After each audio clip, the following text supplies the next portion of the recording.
Well, guys, welcome back. Yeah. Not a great week, at least thus far, which is unfortunate. But I think we've talked about it the last couple weeks, where amidst the backdrop of inflation and a lot of really interesting government dysfunction and uncertainty, the market really has not given a damn until now. And so I can't say that I'm terribly surprised because I feel like we've been waiting for the other shoe to drop for quite a while. I think it's just a question of how far does it drop and what does that look like. As you can see, I am back in the red, so props to both of you for at least still being in the green.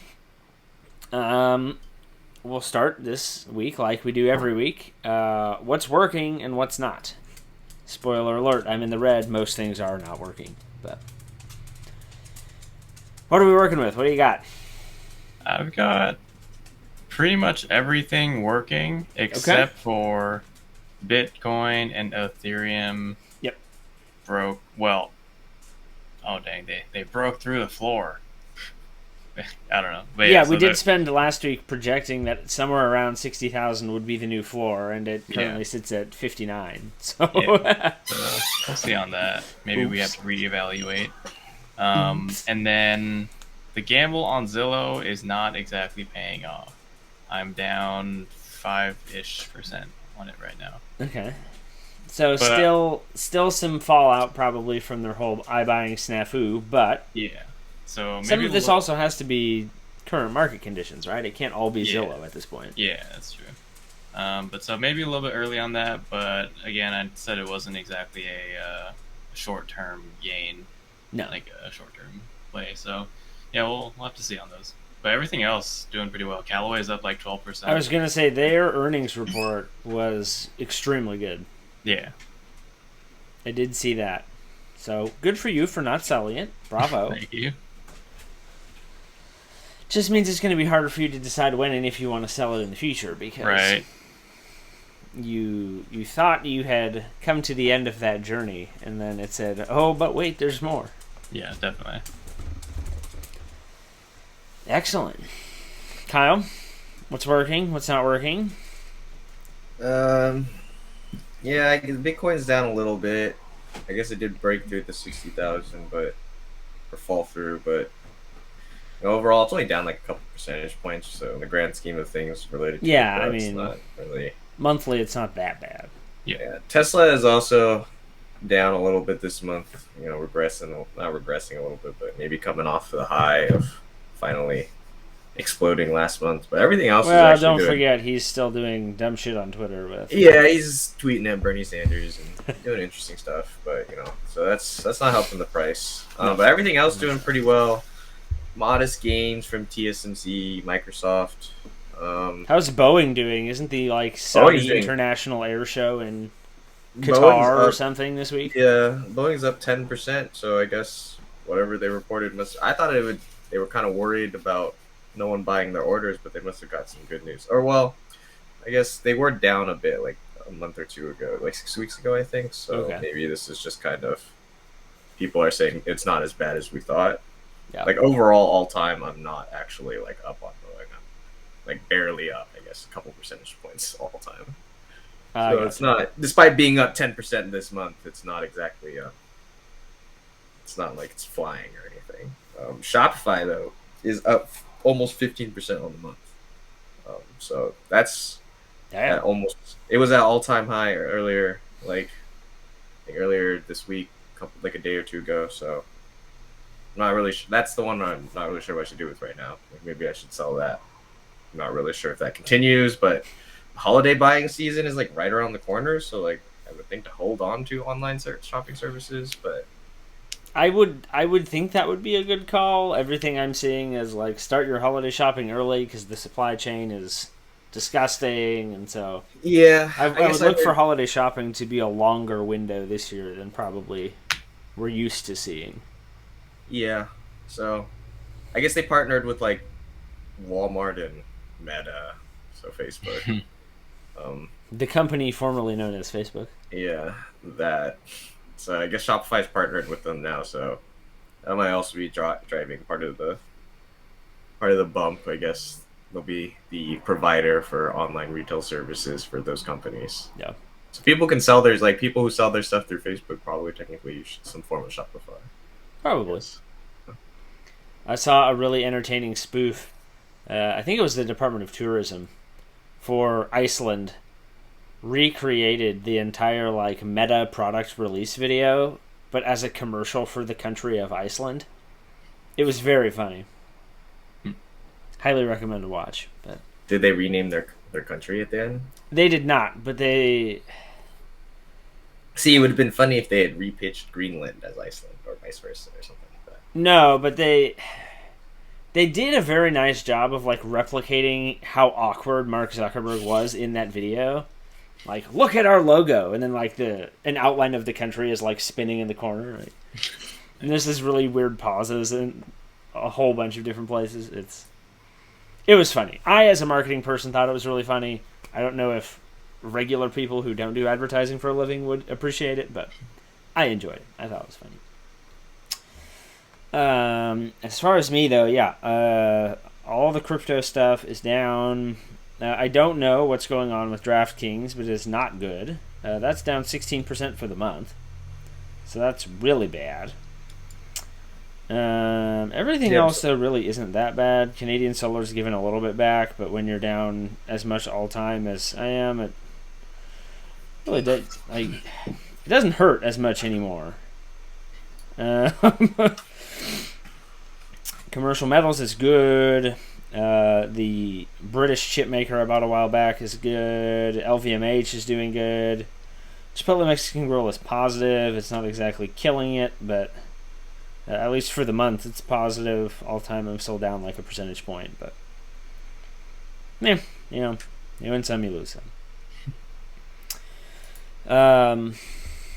Broader market stuff, though, like we talked about. It's been an interesting couple of weeks. We've got a lot to get to, and I'm not entirely sure what order I want to do this in, so I guess we'll just kind of take it from the top and see what happens.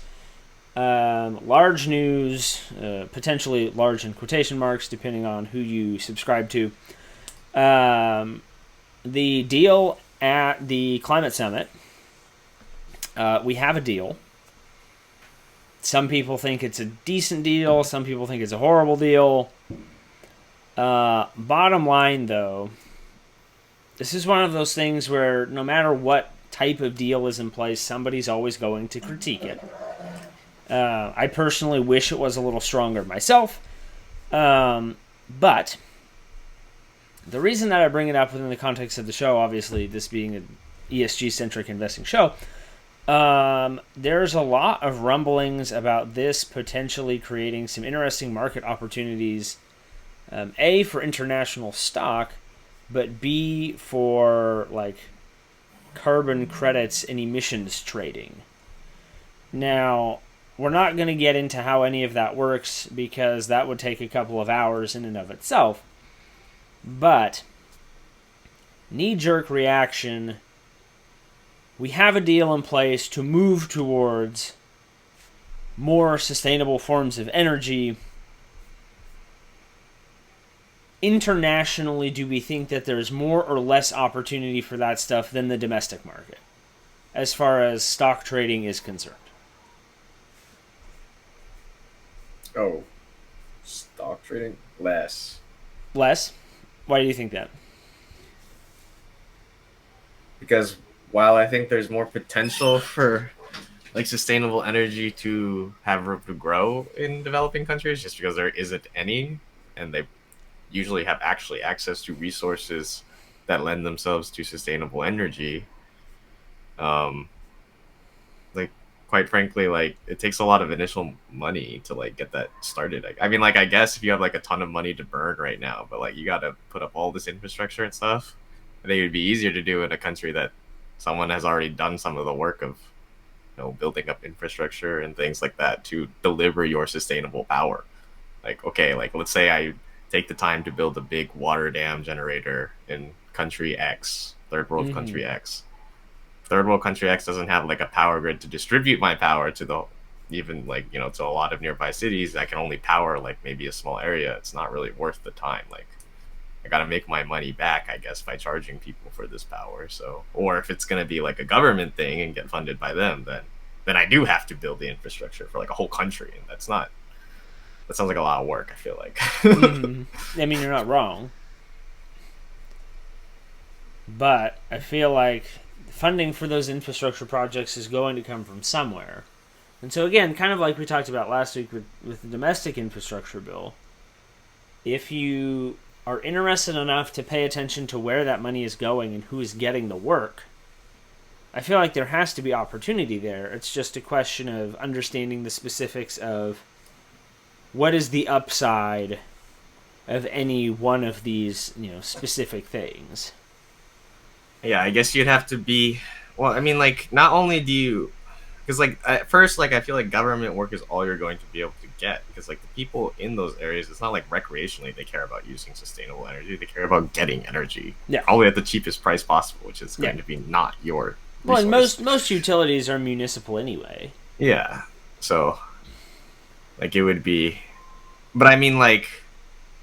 But the contracts to build that stuff energy and provide is a field, the power, there has to be an opportunity there somewhere. So I don't. Maybe I guess. I mean, I guess there's more opportunity in that there's more countries that need it. I just don't know if there are really that many countries that care in that group too, as much as the countries that have already kind of walked down that path, I guess. Kyle, thoughts, feelings? Yeah, I guess it's kind of hard to say, but yeah, I can see it being kind of a hard sell also, in that. Well, I mean, I guess if you have to build the infrastructure anyways, then maybe you kick the ball going down the correct path. But yeah, if they're already established or like minimally established in one thing, I feel like maybe there's a preference to just continue with what they're going with what they've got, rather than kind of maintain or like go towards the more green path. Where I would be really curious, and I've done some reading, and there's a lot of debate on whether or not this is even possible in the traditional sense of the word. But much was made at the end of the conference about some concessions that were made about coal. And the initial agreement basically called for the phasing out of coal. I don't remember the specific time frame, but the agreed upon version changed that language to basically reduce the reliance and use of coal. Which obviously, from a clean energy perspective, is not good because coal is not clean. But I would be curious if, and maybe this is a Wall Street Bets conversation again, I'm not sure. I would be curious if there's a way that people could effectively short something like coal, knowing that, at least in theory, there is an agreement that is going to lead to reduced consumption of coal as a commodity. I understand that, again, going back to the energy sector as a whole, what utilities and companies burn to create energy is not always something that you can directly buy into or not. But I've seen some interesting ideas about how you could play around with some of that stuff on the futures market. Of course, the problem with shorting things is that you can, in theory, lose an infinite amount of money if the price of what you are shorting does not go down. So obviously there would be a tremendous amount of risk there. But I feel like this was at least a step in the right direction. I don't want to say that it would give me complete and total confidence to do something like that, but I feel like it's a fairly obvious first step to say, hey, pay attention, this might make sense at some point.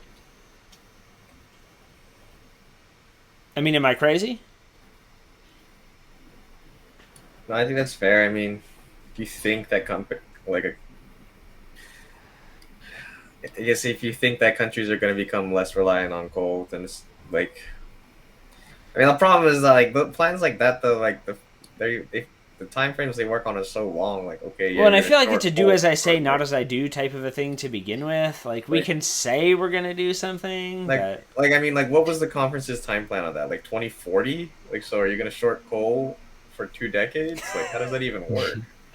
Like, No, I I mean, mean, like, those are the types of questions that would make shorting coal a very interesting debate, because yeah, you're absolutely correct. It would be an extremely long time. yeah, like, even if I think it's gonna go down in that time, like, I have no way of projecting how far down it could go. Like, it could go down, but just like way less than I expect. It could go way more than I expect, in which case I'm still kind of fucked. Like, I mean, if like, it goes way down, that's still good for you. The only thing you can't afford to have happen is you can't have it go up. yeah, like, so I mean, I don't know. I guess it would just be too. I feel like it would. No one would do it. It would be too hard to like, because like it would be like that long. By the time it starts happening, like Mm-hmm. it wouldn't. It would be too late to do it at that point because that's what. Like, Yeah. that's what would cause it. It would basically be like everyone's like, okay, we're done with coal. It's like, Yep. so I do think it is a fun thought process. I have no idea how you would approach calculating out how you would do it though. Seems very risky. Yeah, I mean, I think it's a fun thought experiment. That's how we Or not got into risky. Wall Street Bets in the first place. Thought experiments and GameStop. That's where it all began. But, okay, well. Moving right along, we have some breakups to talk about this week, which is not something that we often get to discuss, which is why I think it's so entertaining. Johnson & Johnson and GE have both publicly announced that they are spinning off one or more portions of the business and effectively taking a conglomerate and turning it into separate companies that are they're not going to be conglomerates anymore. Well, So smaller conglomerates, right? Well, so basically the argument is that by turning something into a conglomerate, their argument, I should say, for splitting up is that there's no efficiencies to be gained by them all operating under the same umbrella anymore. So, like, the J&J one, I'll admit, I think is kind of strange. So there's, like, one of the J&Js is going to do all your, like, over-the-counter Benadryl, Band-Aids, all that kind of stuff. The other one is going to sell prescription drugs and medical devices. So to me, those seem kind of closely related. I mean, initial investor response was positive. J&J was up on the news that they're splitting. So is it like consumer versus like hospital? Basically, that's kind of what it sounds like. The GE one makes a little more sense to me because GE just did way too many things to begin with. Like, I'm sure there were people at GE who didn't even know all of the shit that GE was making. Yeah. So they're effectively splitting into 3 companies. Trying to find the list, but my computer is frozen. Okay, so GE Aviation, so the airplane engines and all that stuff is going to be its own thing. All of GE healthcare stuff is going to get spun off in early 2023. And then all of their energy, power, etc., they're going to spin off in 2024. So in that case, you've got a bunch of really disparate stuff that really doesn't have anything to do with each other. Splitting that up into 3 companies with their own budgets and their own ability to generate profit, to me, makes a lot more sense. But the question I want to ask you, given the climate that we're in right now, is the American mega corporation dead? Like, is this the end of an era for these companies that were built in the 60s and 70s around some really landmark innovations at the time? They've gotten so big now that the market moves so quickly that they can't keep up. Obviously, I think the obvious counterexample would be Amazon, because when you print your own money, you can do pretty much whatever the hell you want. But like outside of that as an example, I don't know, like Coke, Frito-Lay, those guys still exist. That's all food Like stuff, though. I feel like, well, but I I mean, don't like want to food. There are a oversimplify what lot it of takes food to make food conglomerates. and drink products, but I feel like those have a lot more in common than jet engines and light bulbs, or And jet dishwashers. engines and Dishwashers. pacemakers, or What about whatever. like? It's like, does Yamaha make a bunch of stuff still? I mean, like they still make like cars and engines and like instruments and random crap, don't they? True, true. Bonus points. Um, That's a really random example, but that's a really good one. but I mean, yeah, I guess. I mean, if we're saying like a company that tries to do everything, then yes. I mean, I think they've gone the opposite way. Like, I Yeah. feel like at one point GE was trying to do everything, but they were trying to deliver like a certain level of quality and everything too. Like that was the Yep. whole thing. Like maybe not at the end, but maybe that was how it started, or that was the initial idea behind the company. Mhm. Like something like Walmart still exists. It's massive. It does a lot of different things. I don't know if they make their own stuff is the difference, but I'm sure they pay to like produce some of it. Like I'm the sure they have a various generic categories. label. I don't remember what it Yeah. is. I don't shop there, but Yes. yeah. So, sure they have a generic branding of stuff across a large like categories, but it's more like about being convenient at that point than it is about being like the quality is actually on the lower end on purpose almost. Yeah. So like, I mean, I yes, feel like some of it has to be accounting purposes too, right? I mean, some of these divisions for J&J or GE inevitably make lots more money than the others. And so yeah. So for like maybe tax from an reasons, accounting perspective, you've got to realign some of that stuff.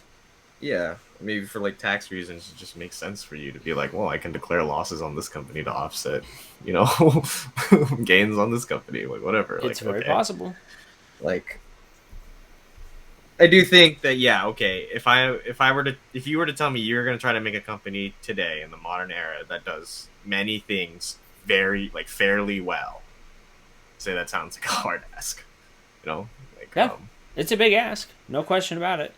I would say there's just a lot of more entrepreneurs now, you know, a Mm-hmm. lot more brands. So, you know, like the odds of someone specializing and just doing what you do better are high enough, and marketing is easier now, or not easier, but like it's people are more accessible, I would say. Maybe marketing's It's like cheaper maybe to put your stuff in front of yeah. people. Yes. People are more accessible. I wouldn't say marketing is easier, maybe because people are more accessible. It might be harder because you have more competition. But you know, I think that's the big company's problem now. Is Yep. that you know the small niche company that does what they want very very well has an easier time getting their product in front of the person than before. Yep. The person is more likely to be like, oh, like yeah, this worked a lot better, so I'm gonna buy that. Yeah. You know? I would agree. Kyle, what do you think? Is the American conglomerate dead?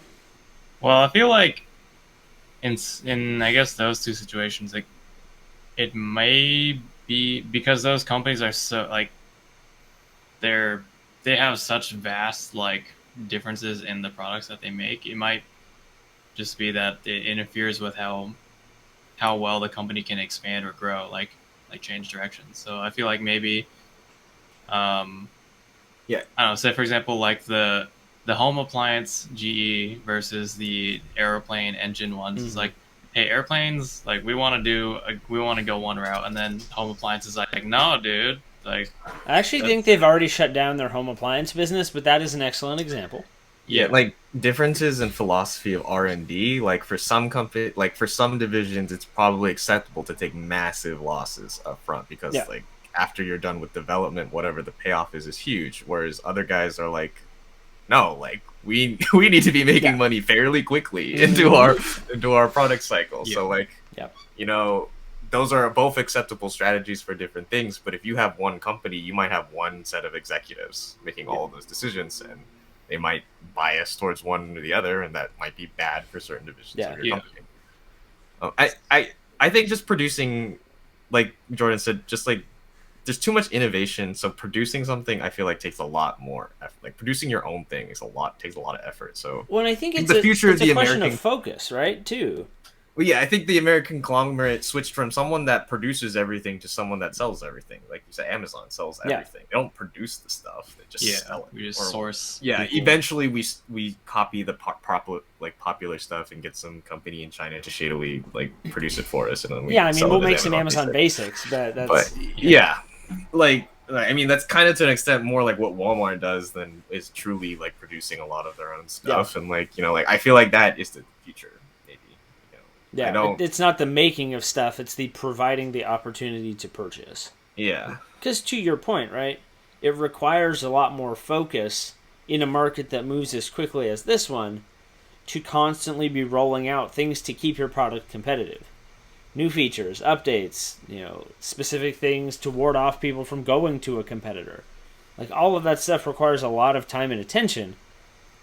And if you're trying to build 12 different things at the same time, I just don't know how you have the ability to focus on all 12 of those things with the level of detail required to actually be good at it. It's a jack of all trades but master of none type of a thing. Mm-hmm. Like, you make everything at a 6 or a 7 out of 10 instead of making 2 or 3 things at an 8 or a 9 out of 10.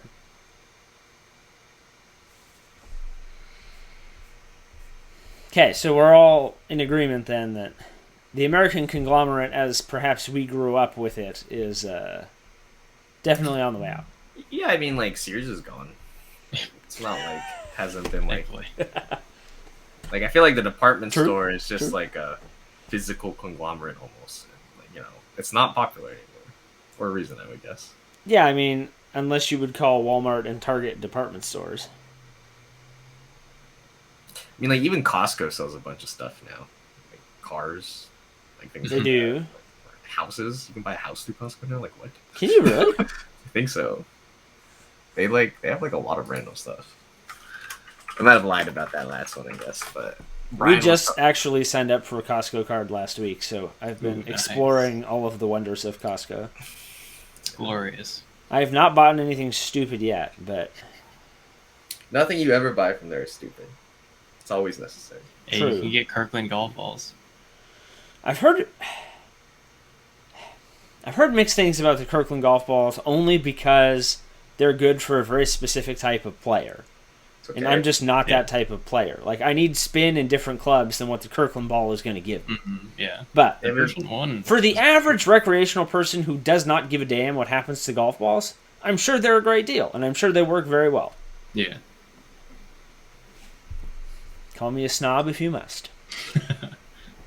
What do you play then? Pro VX guy? Oh, no. I lose too many golf balls to pay $40 for a box. I buy those like $25 Bridgestones. That's my sweet spot. Yeah. They work pretty well. They last a long time, but I don't feel bad if I hit one over the fence into the road or something. Yeah, definitely. They also come in bright yellow, which for somebody like me who has really strong depth perception issues is really helpful. It's a horrible sport to play if you have depth perception issues. Do not play golf if you don't know how far away you are from anything. But it's what rangefinders are for. Oh, yeah, exactly. Just point the laser, problem solved. That's probably another GE product that there's somewhere in. Shit, dude, it might have been. I will say that is the best golf purchase I have made outside of getting custom fit for equipment. Ooh. Get yourself a rangefinder or something that will tell you how far away you are, because your eyes are not to be trusted. The only person who can look at something and give me a number that I trust at all is my cousin, who used to be a golf pro. Oh, nice. Like, he can look at something and say it's 125, and I believe him because I know he's probably right. Or he's close. I could look at it and go, looks like 105, 110.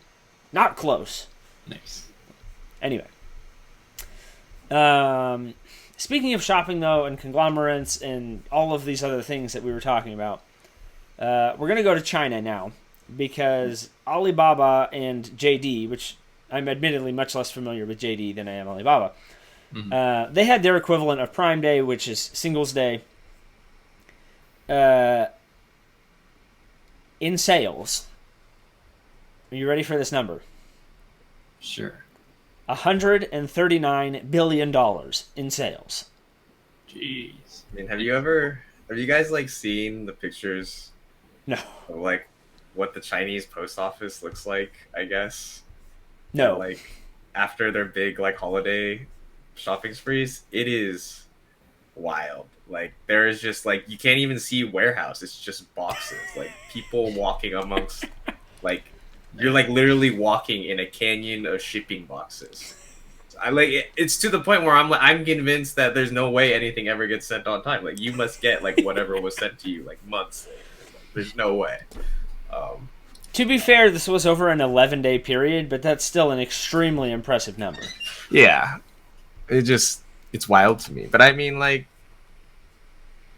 online shopping is so convenient. Like it doesn't surprise me at the same time. Like, you know, I feel like. To your point about it's not about making things, it's about providing easy access to sell them. Case in point, boom, 11 days, $139 billion, there you go. I wonder, too, though, how much, and obviously there's a lot of cultural things here as far as, like, the significance of those holidays and all that, that we're not going to unpack, but, like, I have to wonder how much... Like, from the American perspective, right, we often find it very amusing, the types of deals and the types of products you can find on Alibaba if you really want to look for them, right? I once tried to convince my boss to buy 12 U-Build, like, electric go-karts. Because I could get them at a bulk discount if I bought 12 from Alibaba. Ooh, nice. She said no, because she's a smart lady. But, like, I have to wonder if part of the unique charm of some of this is the fact that there is just so much stuff at your fingertips that anything you could possibly want to find that you could legally own is probably out there somewhere. Yeah, I mean, I feel like people do that on like non-Alibaba. I mean, like I know people who literally shop on Amazon as almost like entertainment. Yeah. No, you're not wrong. Like, you're not wrong. Like it's like I know you like kind of needed this thing that you bought, but it seems like you bought it more just so that you would have a day where you would get a package, like you know, like that kind of feeling. Like so, like yeah, like and Alibaba has a lot of choices, and a lot of it is not super expensive. To your point, 12 go karts at a discount bulk price, like sign me up. I want a go-kart. I mean, it was still thousands and thousands of dollars, but I'm sure you could find 11 more people who want a go-kart too. For a fraction, maybe a 12th of what you paid. So but yeah, I guess some of it probably is the novelty, but I mean there's also just there's a ton of people in China, dude. Like even if you I know. Even if you assume like now have like even A have access to internet to online shop with, B have money to online shop with, you know, like even if you remove those two populations, like it's still a ton of people that are buying stuff.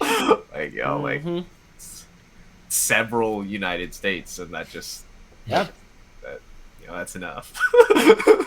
Well, I think again, speaking from the perspective of someone who has not traveled abroad too terribly much in his life, I think it's hard for a lot of like casual retail investors to truly understand the scope of magnitude of just how many people that market represents. And so it sounds really cliche and it sounds really boring, but like, yeah, people always government stuff aside, with what's going on with Jack Ma and the Chinese government, like Alibaba could easily be one of the most boring ways to make a shitload of money for the next like 20 years if you just bought some and never looked at it again. Yeah, I mean, it's a similar thing with Amazon. Like you don't look at it because you know it's going to go up over the long haul. Yeah, I mean, people criticize entertainment all the time for bowing to China, right? Like movies for releasing special cuts for China, you know, that have certain scenes. That the NBA has had their own. They don't agree. Yeah, the NBA, you know, everyone goes after LeBron James and Adam Silver for, like, you know, with having games in China and not speaking badly about them, all kinds of stuff. Like, entertainment always takes it on the mouth for kind of catering to China, and like I guess people just don't realize, you know, how much money like the Marvel movies make in China if they don't have the slightly lesbian undertones of certain scenes. Like that makes them a lot more money. Like, you know, like Disney is looking at that check and the mouse says yes. Like That's a massive check to be cutting out. Like, have you seen the episodes of South Park? Yeah, the ones where Mickey Mouse and the... I think they're trying to sell. It's the rights to Star Wars, right? Like, I think China wants to buy the rights to Star Wars or something from Mickey, and George Lucas doesn't want to let them or something. But yeah, it's a lot of money that you're looking at there. So those morals you hold so dear to yourself. Like, I mean, yeah, corporations are evil. I agree, but the people who generally work and make up corporations are still people. Yep. So think about how much money it must have taken for them to say yes to this thing that you find so egregious. They're all fallible. Just give them a number large enough. Yeah. I mean, I'm trying to think of other examples, though. Is there any other, is there a more boring way to make a bunch of money than to buy a bunch of Alibaba or Amazon or something like that and just leave it alone? Obviously, we're armchair quarterbacking this, but Well, I mean, we're armchair quarterbacking this, but it's like saying we should have bought Microsoft and Apple 5-7 years ago. I mean, it sounds so obvious, but just because it sounds that obvious doesn't mean it's incorrect. Yeah, no, I don't disagree. There are no sure bets in the world, but I would say that feels like it might be one. Yeah, if you want to just make money in the immediate future, outside of a couple very catastrophic things happening, which I will give you, maybe in China is more likely to happen. Yep. Than to a U.S. or Western-based company, Mm-hmm. just because of the amount of control that the government has over a company's financial situation at any given moment. Yep. But still, fairly low, right? China wants its economy to keep growing at a certain pace. It does. It's not like China doesn't want rich people. It does want to show that rich people thrive in China. That attracts more rich people, essentially, right?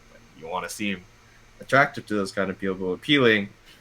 So, I don't think they would necessarily probably do the super aggressive things that people fear. I mean, they could, they might decide that making a show of their power is more important than appealing to rich people. And maybe it is, but I would say, yeah, you're probably in pretty good bet, if not sure. I tee up that question because I think it's going to lead to a rather interesting argument, because our next story of the evening is potentially one of the things that could cause some serious problems, at least for the Chinese economy, but potentially larger than that. We talked a while about Evergrande, the very large real estate conglomerate portfolio thing, and how they, because of COVID and some other things, were running out of money. Well, the update is that they're still running out of money, and rumor has it they could be declaring for bankruptcy at any point in time. Wow. So, I'll ask you the same question I just did, but with this as additional context. Do we still feel as strongly about... Okay, well, yeah, because let's say they buy let's say China's we'll bail you out. We take control of the company. Okay, so you're operating as if they're going to bail them out. Yeah, okay. Well, no, let's just say it does happen. Mm-hmm. They bail them out, and it's state operated. They're like, we own it now. We bailed you out. We get to keep it. So yeah, yes, that is a potential path Alibaba could fall down. To do that, Alibaba has to declare bankruptcy. Well, no. So I'm not saying that they're going to declare bankruptcy. What I'm saying is the shockwave of a bankruptcy of this magnitude enough to destabilize the entire Chinese exchange to the point that Alibaba starts to take some real damage? Oh, okay. They don't have to do anything. But they could still absolutely be collateral damage. I thought you were saying the event of one company. No. Sorry, I should have been more clear. Does that pose a threat to Alibaba? I would say no, because Alibaba literally has to go bankrupt before that to happen. And as we said, we need an event to cause that bankruptcy. That's what we're asking about. Okay. So you're saying the market is just so destabilized, investors are pulling their money, people are selling everything, and Alibaba just gets caught in the crossfire because everyone owns it, so everyone's selling it. I don't know. On one hand, you'd want to sell it because it is worth a lot of money. So quick way to make back whatever you just lost that you invested in the real estate company or whoever was directly affected by the real estate company going under. Mm-hmm. On the other hand, it's your most likely guy to keep earning you money long term. So. Yeah. Selling it might be the worst. It might be better selling everything else even for not that much, considerably less, and holding on to that because it's the most likely to rebound, I guess. I would agree. Be hard. I don't know. Ask some people what did they do when the Great Depression hit? Did they decide to sell off whatever was big at the time, or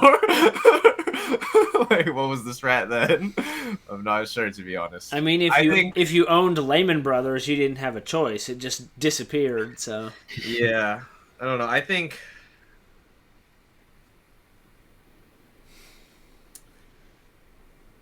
it's an interesting question, though, because on the one hand, you could easily argue they're too big to fail, and the Chinese government has some different policies than the United States as far as what government involvement in the marketplace looks like. Would China just stop? Would they just stop trading if their market was failing like that? Would they just? I mean, the United States halts trading with big swings. Would?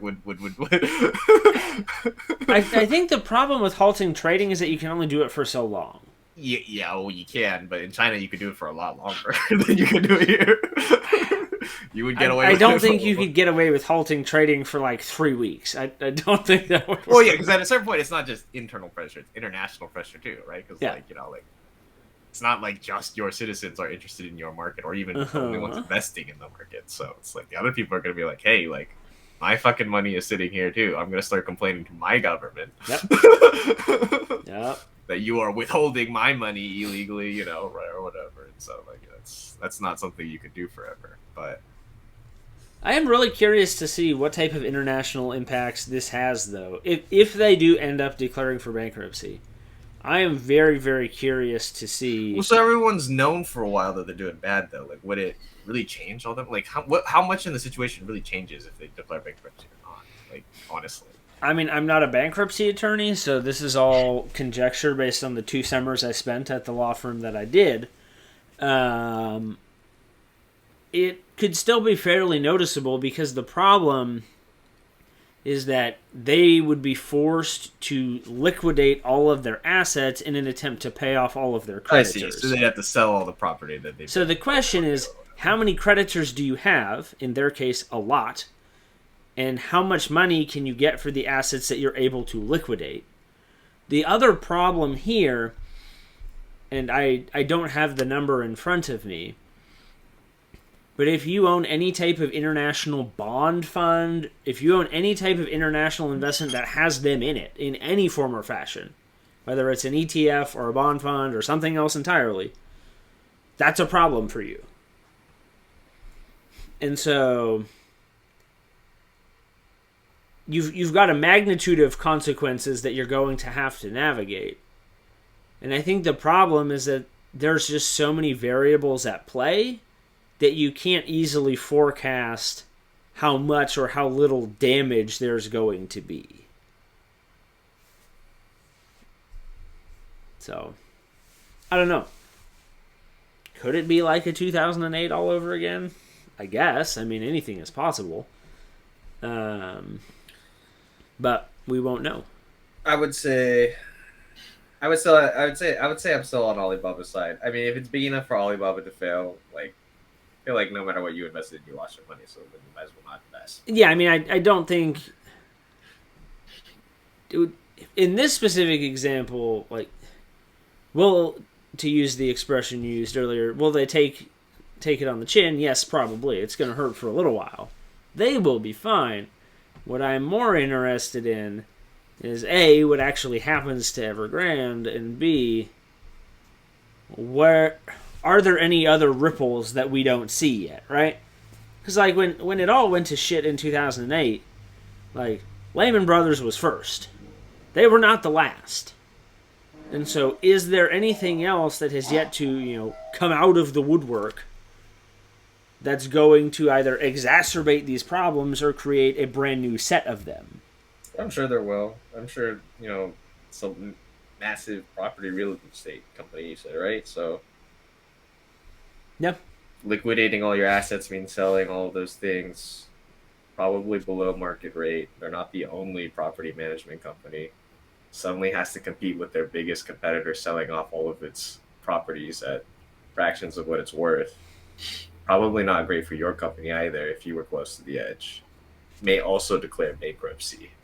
May also be bought out by the state. The state might just get a lot of free land. We'll see. So then, if anything does end up happening here, if you have to buy the dip on one thing, what are you buying the dip on? Assuming that there is a broad-scale market correction that is induced by this, what is the dip that you want? Amazon. It's not very ESG friendly. It's not ESG friendly, but it's not a surprising answer either. I mean, I think you and a lot of other people would say the same thing. Kyle, I see you deep in thought. I don't know. I guess it's kind of hard for me to say. Like you would want to go with something that you know is going to recover, but at the same time, you don't. Well, you want it to lose. You want something that gets affected, because otherwise, like, if you buy something that didn't get affected, it's like, well, okay, I didn't get a discount. Yeah, there's no discount. So you want something that's going to lose a fair amount of value. You need something that gets hurt, but something that you're pretty sure is going to live, essentially. Yeah. Close to death, but recovers. Yeah. It's like a fine line. The closer to death you get and recover, the better it is. Yeah, so, exactly. That's the weird thing. It's like, would you dare buy the company? Like, maybe the company itself, like, it goes to zero. Nice. You hit up the state, and you're like, so can I get a piece of that? Maybe they resell it. Maybe maybe the state sells it back off. I don't know. That would be interesting to see.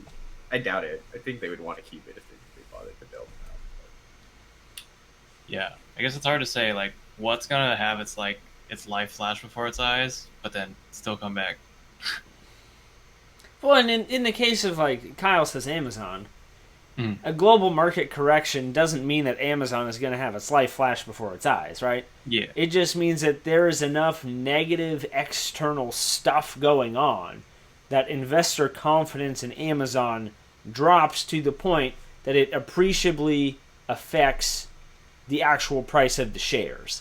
I'm not even sure if it's like investor confidence in Amazon. Again, like, I feel like a lot of the losses those big companies are going to take is more just like people saying, like, I need to make up money. Like, I can't frivolously spend money. Which, I mean, does lead to panic selling from other people who just see the price going down. But, like, that is, I feel like it's kind of too, like, I feel like Amazon could, like, put out a statement like, we will not be affected. Like, literally no part of our business is affected by this company, and it would still happen. It doesn't matter. Yeah, well, and this is why like, catastrophic market events are so interesting.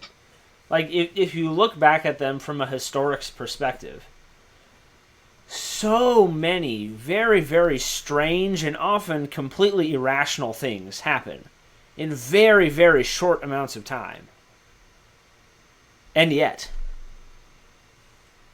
how many times have we gone through catastrophic events? I think we always managed to learn a little bit, but we never really managed to learn... I hesitate to use the word enough. I feel like we never learn as much as we probably should, though. Like, the number one rule when the market corrects is remain calm. Like, if you're the type of person who freaks out about shit, the best thing for you to do when the market corrects is have somebody in your life who you trust change all of your investment passwords so you can't look at them, you cannot sell anything, and you can come back to it when things have calmed down. Yeah. The best thing to do in that scenario is to keep pumping money into your accounts to find those winning investments over the long term that are now trading at a short-term discount. Like, some people just naturally turn into sharks, and they usually do fairly well when there's blood in the water and the market is bleeding. Other people have to know, this is going to freak me out. I should just bury my head in the ground for a bit, and it's going to be okay. The emu tactic. Yeah, I mean, neither is wrong. You just have to know what works for you. What you can't do is you can't do anything stupid. And that sounds really obvious, and obviously there's no one answer as to what is the stupid thing that you should not do. But every time, it just amazes me the types of things that come out after the fact, whether it was shady stuff that happened or stuff that was completely irrational and people just absolutely panicked. Like, whatever the case is, there's always, multiple layers to the story about what happened, but there's also multiple layers to the opportunity of where it's going next. The question is, can you find them? But that is, of course, all rampant speculation, assuming that anything widespread happens if they declare bankruptcy at all. So, I guess that was a fun thought exercise, but we'll have to wait and see. Given that the week has not been great for anybody, I imagine the answer to this question is probably no, but does anybody have any moves planned? Are we taking money and running from anything? Well, that's what I was saying. I don't know if I need to sell out Shopify right now. It is at or near its all-time high, so... That's always a tough one. Yeah, that's it. I think I would have if it wasn't, specifically e-commerce and it was, Yeah. the week before Thanksgiving. I have a really hard time believing their Q4 numbers aren't going to be absolutely fantastic, but that's me. You know? Yeah, but maybe people just expect them to be fantastic, so that's not. Yeah, I mean, it's fair. You can still have a great quarter, but if you miss your projections, you can still face the consequences of that. So I'm not sure. We'll see about it. I feel like I'll probably end up holding on to it, but I am considering selling it because there were times when it was actually down, so it would be nice to lock in some gains. But Kyle? Yeah, I'm not entirely sure. I think everything's doing fairly well also, but I don't know. Home Depot is probably the biggest all-time that I have at the moment too, and they're still doing pretty well. So yeah, I think it'd be a little early to sell it at the moment. Probably, I don't know, maybe people are gonna... Well, I would probably be doing some shopping at Home Depot or some of those stores for Black Friday. So I don't know. Maybe I will be a contributor to my own success. There you go. Cook the books. Yeah, a little bit. Little simmer. There you go. I think we may have talked about this last week, but I know it's down for the month, but I'm tempted to just take the money and run with Tesla. I'm very tempted. All time, I'm up almost 30%. Jeez. Yeah, it's really good. It's I'm willing to take a 6% hit in the short term if I know that nothing is going to happen to the rest of it. If it were real money, I'm not sure if I would do the same thing, but given that this is fake money and I'm trying to protect my all-time performance numbers, I feel like that's probably the smart thing to do. Plus, it would give me some money to buy the dip if something happens in the broader marketplace. True. So I'm thinking about it. I'm not sure, but I'm thinking about it. Fair. Might put it all back into DraftKings. Shit, down 30% from where I bought it. I could dollar cost average that pretty easily. I'll have to think about that. That might work. Anyway, that's pretty much it, though. Any closing thoughts? No, I don't think so. No? Locked and loaded, feeling good? Feeling okay. Yeah, feeling okay. At my distance. Yeah. I mean, like you said, there is some doubt. And Bitcoin could still fall. Yeah? Yeah. Fall out, I guess. You could also go way back up after. Yeah, I mean, this is the game we play, right? Mm-hmm. The volatility is part of what makes it so appealing for people. Tomorrow you could be a millionaire. The day after that, you may have nothing. Yeah. Spin the wheel and find out, you know? Well, we'll live to fight another week, and I guess we'll see where it lands. But best of luck. Congratulations on not being negative, and maybe I'll join you next week. Who knows? Definitely. Until then, good luck, guys. Yep. See ya. See ya.